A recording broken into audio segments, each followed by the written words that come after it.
Assalamu alaikum class. I hope all of you are fine. Today we are going to study 7 C's of effective communication. ठीक है, इसमें हम पढ़ेंगे कि जो 7 C's हैं उनकी क्या अहमियत होती है कम्युनिकेशन में और वो किस तरह जो है वो कम्युनिकेशन को इफेक्टिव बनाते हैं। तो सबसे पहले हम जिस चीज़ के बारे में पढ़ते हैं वो कि 7 C's होते क्या हैं। ठीक है, when we talk about effective communication, one thing that comes in our mind, what are the basic principles of effective communication? So we can say that 7 C's they are basic principles of effective communication.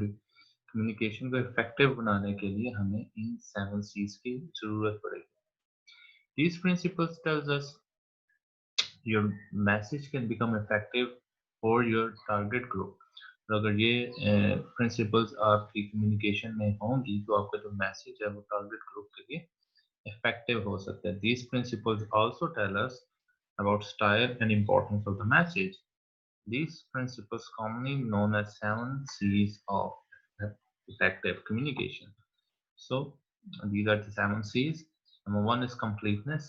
Number 2 is conciseness. Number 3 is consideration. Number 4 is concreteness. 5 is clarity, courtesy, and correctness. So we'll go through the completeness first. Completeness में क्या है कि completeness में ये चीज आती है कि आपका जो मैसेज है जो आप कन्वे कर रहे हो वो उसमें आप कंप्लीट इंफॉर्मेशन जो है वो उसको डिलीवर करोगे. मीन्स जितना भी कुछ उस वो जो आप डिलीवर करना चाह रहे हो वो कंप्लीट होना चाहिए. जो भी मैसेज हो कंप्लीट हो. जैसे उसने यहाँ पे एग्जांपल दी है कि suppose you are working with multinational company who is engaging with engineering goods like AC.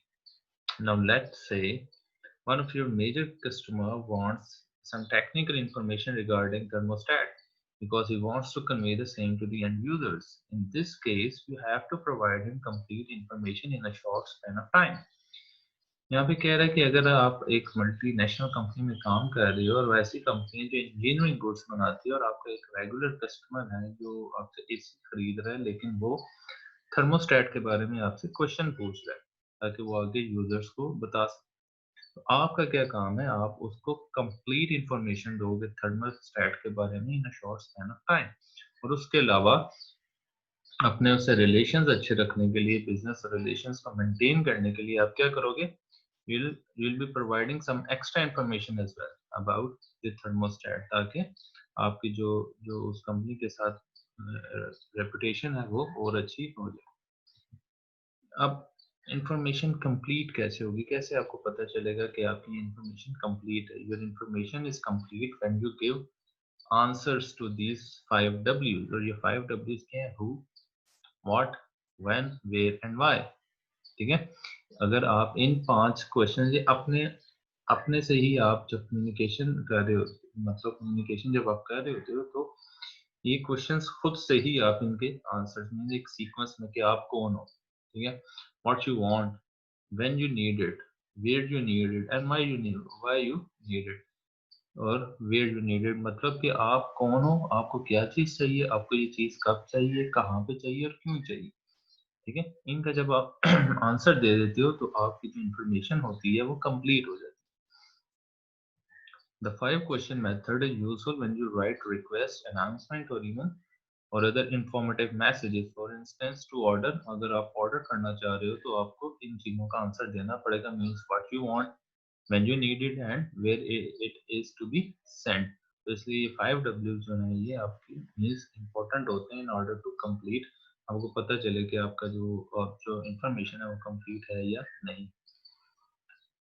अच्छा, इसमें कंक्लूजन में क्या है जी, कंप्लीटनेस की कंक्लूजन में all necessary information as requested by him, answer to his all questions carefully, provide some more information which is not requiring just to maintain good relations. कि आप जो है जो इंफॉर्मेशन उसको चाहिए आप उसको सारी इंफॉर्मेशन दो, उसने जो आपसे क्वेश्चंस पूछे हैं कस्टमर ने उसको आप उसका आंसर दो और उसको सारी इंफॉर्मेशन के साथ साथ एक्स्ट्रा इंफॉर्मेशन भी दो टू मेंटेन गुड रिलेशंस. इसके बाद सेकंड सी जो है दैट इज कंसाइजनेस, कि आप अपना जो मैसेज है वो कम से कम अल्फाज यूज करके अपना जो ऑडियंस है उस तक पहुंचाओ. ठीक है, ये बहुत इंपॉर्टेंट होती है। क्यों ये इंपॉर्टेंट होती है? Because as you know that all businessman have very short time. Time उनके पास कम होता है। आपका मैसेज जितना लेंथी होगा, जितना बड़ा होगा, तो वो उसको उतना ही इग्नोर करेंगे पढ़ते हुए, और वो चीज लेंथी मैसेजेस अक्सर जो है वो बोरिंग हो जाते हैं।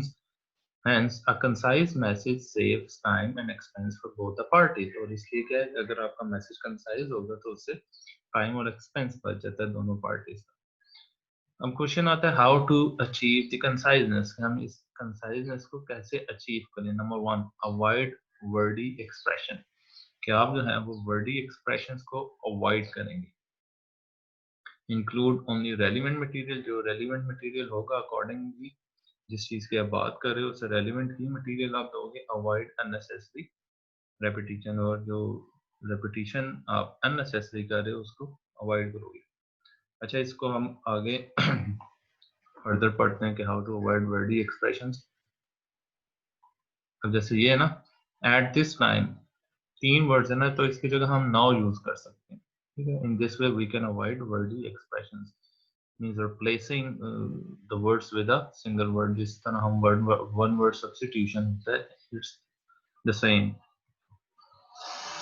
रेलिवेंट इंफॉर्मेशन में क्या है कि आपसे जो चीज, जिस चीज के बारे में इंफॉर्मेशन मांगी जाए, सिर्फ उसी चीज के बारे में आप इंफॉर्मेशन देते हो। और उनको जो है वो जिस चीज के बारे में, जो चीज इम्पोर्टेंट नहीं है उसके बारे में आप उनको नहीं बताते हो। जैसे always try to provide only relevant information to the receiver of the message. अगर let's say one of your customer requested for clients of the company. अगर आपका कोई कस्टमर है वो आपसे आपकी कंपनी के क्लाइंट्स के बारे में पूछता है कि आपके कौन कौन से क्लाइंट्स हैं कंपनी के, तो what you need to do is just tell the names of the client कि हमारी कंपनी के ये क्लाइंट्स हैं। ना कि आप सारी उनकी बिजनेस डिटेल्स, वो क्या करते हैं, आपसे कितना माल लेके जाते हैं, ये सारी चीजें आपने नहीं बतानी। सिर्फ stick to the names of the clients. ठीक है, include just the relevant information.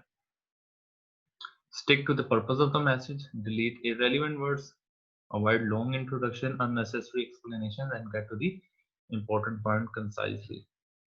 Avoid unnecessary repetition. Same यहाँ पे भी वही चीज है. Sometimes repetition is necessary for focusing. Some कोई special point issue है तो उसको highlight करने के लिए, उस पे focus डालने के लिए हम क्या करते हैं, उसको repeat करते हैं. Otherwise repetition is जो unnecessary repetition है, जिसकी जरूरत नहीं होती, उसको avoid किया जाए. But when the same thing is said without 2 or 3 reasons, the message becomes wordy and boring. और अगर एक ही चीज को आप 2-3 दफा जो है उसको repeat कर रहे हो without any reason, तो it becomes boring and your expression will become wordy. That's why try to avoid unnecessary repetitions. Some ways to eliminate unnecessary words. आप किस तरह से अननेसेसरी वर्ड्स को जो है वो एलिमिनेट कर सकते हो? जैसे यहाँ पे इसने नाम लिखा है कंपनी का, स्पेक्ट्रम कम्युनिकेशन प्राइवेट लिमिटेड। तो आप क्या करते हो कि फर्स्ट टाइम आप spectrum communication private limited use कर लोगे, लेकिन इन द नेक्स्ट टाइम आप क्या करोगे, जब भी आप इस कंपनी का नाम यूज करोगे तो आप सिर्फ स्पेक्ट्रम यूज करोगे। ठीक है, ताकि आपकी जो है वो अननेसेसरी वर्ड्स जो है वो यूज ना हो बार बार। सिमिलरली आप वर्ल्ड ट्रेड ऑर्गेनाइजेशन की जगह उसकी एब्रिविएशन यूज कर सकते हो WTO, और इंफॉर्मेशन टेक्नोलॉजी की जगह आप जो है वो IT यूज कर सकते हो। इससे क्या होता है कि आपके अननेसेसरी वर्ड्स जो है यूज नहीं होंगे ज्यादा और एलिमिनेट होंगे। Third one is consideration. Consideration में क्या होता है कि आप जो है वो रिसीवर के इंटरेस्ट और इंटेंशंस को जो है वो समझ के उन्हीं पे बात कर रहे होते हैं। ठीक है, आप रिकग्नाइज करते हो who is your audience and what your audience wants. तो उनके इंटरेस्ट क्या, उनके इंटेंशंस क्या, तो आप उसके इंटरेस्ट और उसके इंटेंशन को जो है वो ग्रैप्स करने की कोशिश करते हो. It is very important in effective communication while writing a message. You should always keep in mind your target group. Consideration is very important among all the 7 C's. 3 specific ways to indicate consideration. आप किस तरह से consideration को indicate कर सकते हैं? Number 1 is you approach. आप I और we की जगह you पे focus करते हो, ठीक है, ताकि audience को पता चले, उनके mind में रहे that it's all about you. Whatever the person is saying, it's for their own benefit. जब आप you का जो है वो pronoun use करते हो तो उस बंदे को लगता है कि ये सिर्फ आपके ही फायदे की बात हो रही है. शो ऑडियंस बेनिफिट और interest of the receiver, emphasise positive present facts. ठीक है, सिर्फ पॉजिटिव और present facts, you will get these benefits, you will get benefited. इस तरह के आप अल्फाज यूज करोगे तो जो है वो उससे ऑडियंस अट्रैक्ट होती है। Using you help you, but our use lead a negative action, means कि यू यूज करना, यू का प्रोनाउन यूज करना आपको मदद देता है, लेकिन बहुत ज्यादा यू का यूज करना जो है वो negative impact. Always write a message in a way how audience should be benefited from it. We attitude, I am delighted to announce that we will extend to make shopping more. We attitude होगा जब आप अपने लिहाज से बात करोगे तो इस तरह का सेंटेंस होगा जिसमें आप अपनी बात कर रहे हो। You attitude में क्या है? You'll be able to shop in the evening with the extended hours. अब जब you की बात करते हो, you attitude show करोगे तो उससे क्या होता है? Readers may react positively when benefits are shown to them. अब यहाँ पे हम रीडर्स को बेनिफिट शो कर रहे हैं ना, उनके लिए हमने टाइम बढ़ा दिया और वो अब इवनिंग में भी जो है वो शॉपिंग कर सकते हैं। तो इस तरह के जो है एक्सप्रेशन से क्या होता है, पॉजिटिव रिएक्शन आता है from the users. Always try to address his और हर नीड्स एंड वांट्स, हमेशा उनकी जो जरूरियात हैं उन्हीं को एड्रेस करना चाहिए। Always show or write to the reader what has been done so far as his or her query is concerned. Always avoid that has not been done so far. हमेशा उस चीज की बात करो जो हो चुकी है, जिस पे अमल हो चुका है। ठीक है, जो क्यूरी हमने फुलफिल कर दी है, जिस हद तक उस पर काम हो चुका है, और जितना उस पर काम नहीं हुआ उसके बारे में अवॉइड करना, मेंशन और बात करना अवॉइड करो। कंक्रीटनेस, कंक्रीटनेस से क्या होता है कि आप जो है वो स्पेसिफिक रह के बात करो, ना कि जनरली बात हो। ठीक है, specific. Misunderstanding of words create problems for both parties. When you talk to your client always use facts and figures instead of generic और इररेलेवेंट इंफॉर्मेशन। जब आप अपने क्लाइंट से बात कर रहे हो तो फैक्ट्स एंड फिगर्स की बात करो। ठीक है, ये कहना जो है वो इस तरह से बात नहीं करनी चाहिए कि पिछले 5 सालों से हमने बहुत ज्यादा फायदा उठाया है, फायदा मिला है हमें, हमारी कंपनी ने बहुत ज्यादा ग्रो किया है। कितना ग्रो किया है नहीं पता, कितना फायदा उठाया नहीं पता। तो जब आप फैक्ट्स एंड फिगर्स से बात करोगे ना, हमारी कंपनी ने पिछले 5 सालों में इस सेक्टर में इतने परसेंट ग्रो किया और ये किया वो किया, जब आप फैक्ट्स के साथ बात करोगे और रेलिवेंट इंफॉर्मेशन दोगे तो वहां से जो है वो आपका क्लाइंट जो है वो इम्प्रेस होगा। ठीक है, use specific facts and figure and choose image building words. ये इससे जो है वो कंक्रीटनेस हासिल होती है आपकी कम्युनिकेशन में। जनरल किस तरह से बात होगी जी, he is very intelligent student of class and stood first in the class. Generally बात हुई एक स्टूडेंट के बारे में कि वो इंटेलिजेंट स्टूडेंट है और वो फर्स्ट है, लेकिन यही हम स्पेसिफिक कैसे कर सकते हैं? अलीस अलीस GPA in BSc Electrical Engineering 2013 F session was 3.95 out of 4. He stood first in his class. अब देखो यहाँ पे उसने उसका पूरा डाटा दिया है कि वो स्टूडेंट किस क्लास का था, किस सेशन का था, कितने परसेंट उसने मार्क्स लिए। Always write on a very solid ground. It should definitely create good image as well. जब आप इसी तरह solid ground पे बात करते हो, facts and figures के साथ बात करते हो तो उसका good impression पड़ता है। Fifth one is clarity. ये आपकी जो राइटिंग है उसमें क्लैरिटी होनी चाहिए। आप इस तरह के अल्फाज यूज करो जो फेमिलियर हो, जो इजी टू अंडरस्टैंड हो। In business communication always use precise words rather than longer sentences. आपने प्रिसाइज, ये बात पहले भी हुई है कि बिजनेस कम्युनिकेशन में आपने प्रिसाइज वर्ड्स यूज करनी है, लॉन्ग स्टेटमेंट्स नहीं देनी होती। अगर आपको चॉइस मिलती है लॉन्ग वर्ड्स या शॉर्टर वर्ड्स में, तो आपने हमेशा शॉर्टर जो वर्ड्स हैं वो यूज करना। ठीक है, और इस तरह के वर्ड्स यूज करने हैं जो रीडर को समझने में आसानी हो।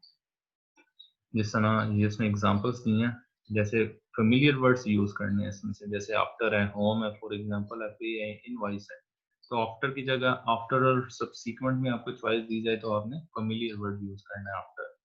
होम और डोमिसाइल में चॉइस हो तो आपने होम यूज करना है फॉर एग्जांपल, और ईजी में आपने फॉर एग्जांपल यूज करना है। पे और रिम्यूनरेशन में आपने पे यूज करना है। इसी तरह इनवॉइस और स्टेटमेंट फॉर पेमेंट्स में आपने इनवॉइस का वर्ड यूज करना है। फिर बात आती है कर्टसी की। 6C is courtesy. Keeping your audience, knowing your audience allows you to use statements of courtesy. Be aware of your message receiver. Uh, True courtesy involves being aware not only with the perspective of the other but also their feeling. Courtesy term stems from a sincere you attitude. आप कहते हैं कि सिर्फ जो please हम क्या कहते हैं प्लीज कह दिया थैंक यू कह दिया ये चीजें जो है वो कर्टसी शो करते हैं इस तरह के अल्फाज लेकिन बिजनेस कम्युनिकेशन में सिर्फ वर्ड्स भी कर्टसी शो नहीं करते बल्कि आप इस तरह के मैनर्स यूज करते हो जो सोशली एक्सेप्टेड हो ठीक है जिससे पता चले कि आप जो है you are being courteous towards your client ठीक है सिर्फ प्लीज कहना और थैंक यू कहना ही कर्टसी नहीं होता सही है courteous communication generate a special tone in their writing and communication जब आप courtesy show कर रहे होते हो तो आपके writing और आपके tone में भी वो जो है वो courtesy नजर आ रही होती है how to generate a courteous tone be sincere tactful thoughtful and appreciative कि आप जो है वो अपनी जो भी बात कह रहे हो उसमें tactful हो sincere हो thoughtful हो और appreciative हो use expressions that show respect for others और इस तरह के आपने एक्सप्रेशन यूज करने हैं जिससे दूसरे की पता चले आप दूसरे की रिस्पेक्ट शो कर रहे हो and use non discriminatory expressions non discriminatory ऐसे अल्फाज यूज नहीं करने जिसमें डिस्क्रिमिनेशन शो हो रही हो be sincere tactful thoughtful and appreciative में क्या है though few people are intentionally abrupt और blunt these negative traits are common cause of discourtesy avoid expressions like those in the left hand column और below अब यहाँ पे उसने अल्फाज बताए हैं कि कौन से जो है वो सिंसियर हैं और कौन से टेक्टफुल और ब्लंट है ये नेक्स्ट में उसने बताए हैं the stupid letter I can't understand इसमें वो टेक्टलेसली ब्लंट है मींस उसने एकदम से जो है वो एक मुंह फट से जवाब दे दिया कि stupid letter I can't understand इस तरह से जब आप रिप्लाई करते हो किसी चीज का तो अगला बंदा जो है वो डिसहार्टन हो जाता है और वो फिर आपको रिप्लाई भी नहीं करेगा लेकिन अगर आप टेक्टफुली इसको जवाब देते हो I should understand it as there is no confusing word in this letter could you please explain it once again जब आप इसी चीज को टेक्टफुली इन अल्फाज से उससे बात करोगे तो वो खुशी से जो है वो दोबारा आपको रिप्लाई करेगा Similarly, there is another example. It's your fault you did not properly read my latest text. जिसमें वो सीधा उसको कह रहा है कि तुम्हारी गलती है तुमने मेरा जो है वो latest text नहीं पढ़ा लेकिन इसी बात को अगर हम कहते हैं sometimes my wording is not precise let me try again कि अक्सर मेरे जो words हैं वो precise नहीं होते तो मुझे दोबारा कोशिश करनी चाहिए Similarly, दूसरा क्या है thoughtfulness and appreciation कि आपकी जो राइटिंग हो उसमें thoughtfulness भी और दूसरों की जो है वो appreciative लैंग्वेज भी आप यूज कर रहे हो ठीक है नेक्स्ट वन इज करेक्टनेस आपकी जो सेवंथ जो आपका सी है दैट इज करेक्टनेस कि आपकी लैंग्वेज जो है जो आप कम्युनिकेशन में लैंग्वेज यूज कर रहे हो वेदर रिटन और वेदर इट इज और प्रॉपर ग्रामर को आपने फॉलो किया हो उसमें उसमें पंक्चुएशन और स्पेलिंग की कोई मिस्टेक्स ना हो ठीक है The term correctness as applied to business messages also mean three characteristics कि आपकी जो राइटिंग है जो आपका जो भी कम्युनिकेशन का मोड है उसमें तीन लेवल्स तीन करेक्टरिस्टिक्स होने चाहिए number one is use of right level of language आपने सही लैंग्वेज यूज करनी है आप देखोगे कि आपकी ऑडियंस कौन सी आपने उस ऑडियंस को सामने रखते हुए उस हिसाब से आपने लेवल यूज करनी है फॉर्मल यूज करनी है इनफॉर्मल यूज करनी है इट्स अप टू यू ठीक है इट्स अप टू यू आप जब ऑडियंस को देखोगे तो वहां से आप चूज करोगे ऑडियंस के लिहाज से फॉर्मल यूज करनी है या informal check the accuracy of figures facts and words फिर आपने जो उसमें फैक्ट्स एंड फिगर्स यूज किए हैं उस टेक्स्ट में उनकी एक्यूरेसी को चेक करना है then maintain acceptable writing mechanics आप जो राइटिंग के टूल्स यूज कर रहे हैं मैकेनिक्स यूज कर रहे हैं वो भी एक्सेप्टेबल होने चाहिए use the right level of language ये चीज हमने ऑलरेडी डिस्कस कर लिया कि आप फॉर्मल इनफॉर्मल या सब स्टैंडर्ड उसमें से आप राइट लेवल चूज करोगे अकॉर्डिंग टू योर ऑडियंस यहाँ पे उसने बताया मैं कि कौन से वर्ड्स मोर फॉर्मल है और कौन से वर्ड्स लेस फॉर्मल है जैसे पार्टिसिपेट है और उसके अगेंस्ट कौन सा वर्ड है ज्वाइन एंडवर है उसके अगेंस्ट है ट्राई असर्टन उसके अगेंस्ट है फाइंड आउट यूटिलाइज के अगेंस्ट है यूज एंड इंट्रोगेट के आगे है क्वेश्चन तो इसमें से आप अपनी मर्जी से according to the audience words use करोगे कौन कौन से आपने वर्ड्स यूज करने हैं सिमिलरली सब स्टैंडर्ड लैंग्वेज है एक aunt है और उसके आगे more acceptable means isn't an aunt, they are not acceptable in formal language, they are substandard, they are more substandard language, लेकिन they are more acceptable than aunt. Can't hardly, can hardly, aim to proving, aim to prove, desirous to, desirous of, stole and stolen. ठीक है, ये जो है ये जो second column है ये मोर एक्सेप्टेबल है, तो इस हिसाब से आपको चूज करके इस तरह के अल्फाज लिखने होते हैं। फैक्ट्स एंड फिगर्स की एक्यूरेसी, अगर आप फैक्ट्स एंड फिगर्स उसमें डालो तो मेक श्योर कि आप जो है वो लेटेस्ट फैक्ट्स एंड फिगर्स डालो, वो एक्यूरेट होने चाहिए और अप टू डेट होने चाहिए। Proper use of confusing words, और अगर आप कोई कंफ्यूजन है इन पेयर ऑफ वर्ड्स जो हम यूज करते हैं अक्सर उसमें कंफ्यूजन हो जाती है, तो आप इस चीज को डबल चेक कर लो कि आपने प्रॉपर जो है वो पेयर ऑफ वर्ड्स में से मींस प्रॉपर जो जगह पे वर्ड आता है वो आपने यूज किया या नहीं किया, एक्सेप्ट या एक्सेप्ट दोनों में से आप देखोगे कि वहां पे कौन सा आएगा वो आपने यूज करना है। ठीक है, so this was all about the 7 C's of effective communication. In 7 C's को मद्देनजर रखते हुए आप अपनी कम्युनिकेशन को जो है वो इफेक्टिव बना सकते हैं। So this was all from today's lecture. Inshallah, we'll meet in the next lecture. Till then, take care and Allah Hafiz.